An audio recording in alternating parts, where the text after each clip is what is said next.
Hey, advisory. Welcome to what we did this week in advisory, which is how to write a resume. Now, I know a lot of you did the resume thing back in 11th grade. If you took English 11, you had to do a resume.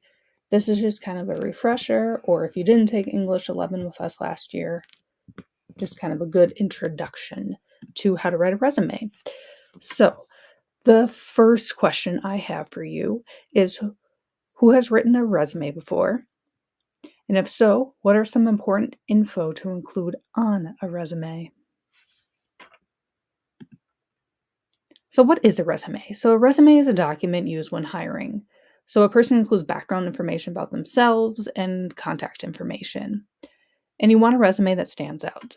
So, you want it to be quick to read yet detailed about why you are special. So, some people like to do kind of fancy designs with a resume, some like to go plain.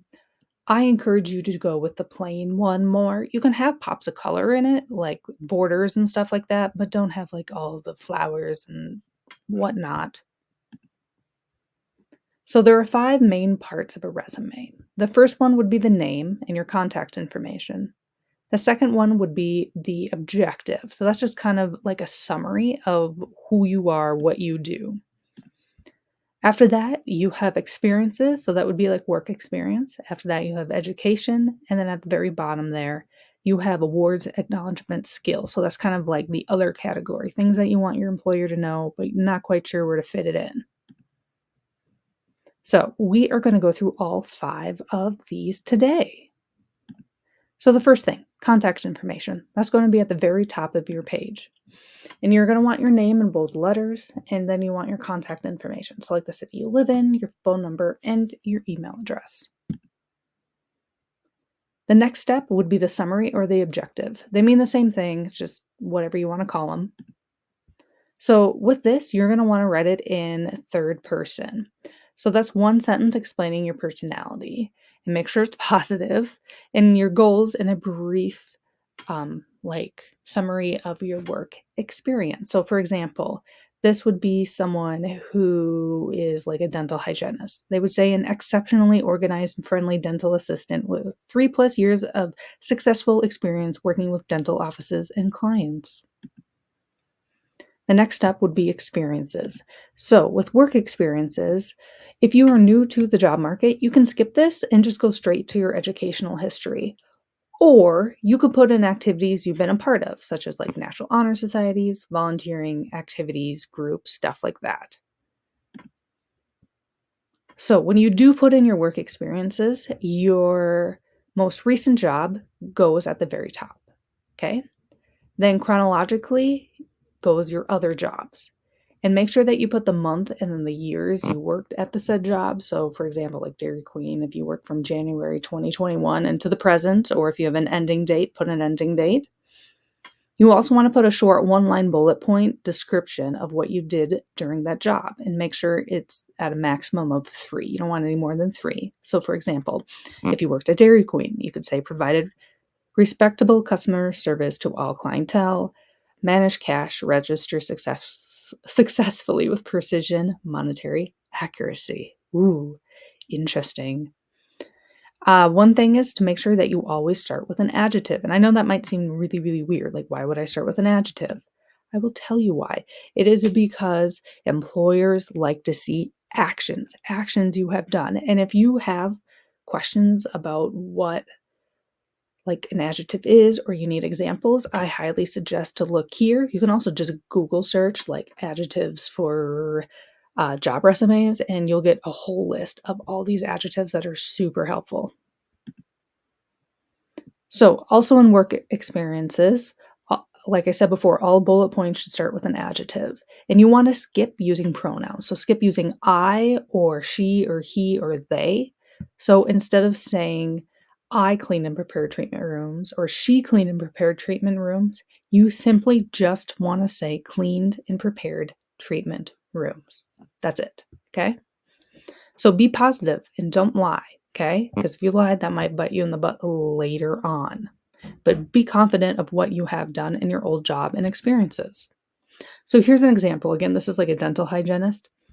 So she says, clean and prepare treatment rooms, prepare patients to be seen by dental treatment, answer common patient questions about dental procedures, treatments, and issues. So you see that they all start with an adjective and they don't have I or she or whatever. All right, next is educational history. So if you did not have a past work experience, you can skip right to the educational history and you can put that right after your summary. So with your educational history, put in your school name, put in the years you've attended, and if you're still attending, like you are now in high school, your end year should be when you plan to graduate. And for college, make sure that you put down your degree. So for example, this person has an educational history.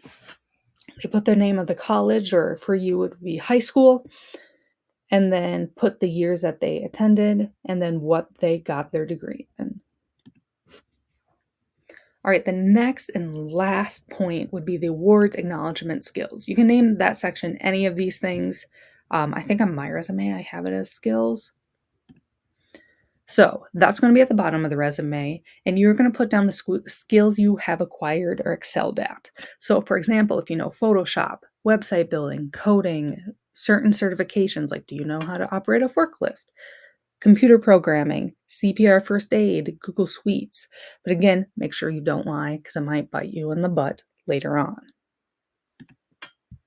If you don't have any skills, you could add a volunteer or clubs or other services you've been in. But here's the thing, you all do have skills because all of you know how to use Google Suites because you are online students, and that's literally like what we always use as online teachers in online classrooms. So you all already have that skill. So there you go. There's one to add to your resume. Some other little last minute tips is make sure that your resume is just one page. Make sure that you play around with fonts, line spacing, and font size to try to get it into that one page. Make sure your text is readable and not too small. Also, bold section titles. So when you have like your sections of name, summary, professional history, educational history, skills, stuff like that, make sure there's also no spelling mistakes and have someone else read it. And then I will put this slideshow to Schoology on our advisory page so you have access to it. But here is a link to a resume that I made. All right, so thank you for watching this video. If there's any other skills or anything you want to learn, email us the suggestions. We love to hear it. Next week, you're going to actually write your resume. There is not going to be a live meeting. What I will do is I will publish an assignment Dropbox for you to submit your resume, and then Mrs. Gosha or I will provide feedback for you about your resume. And of course, if you have questions, comments, let us know. We are here to help you. All right, thanks for watching.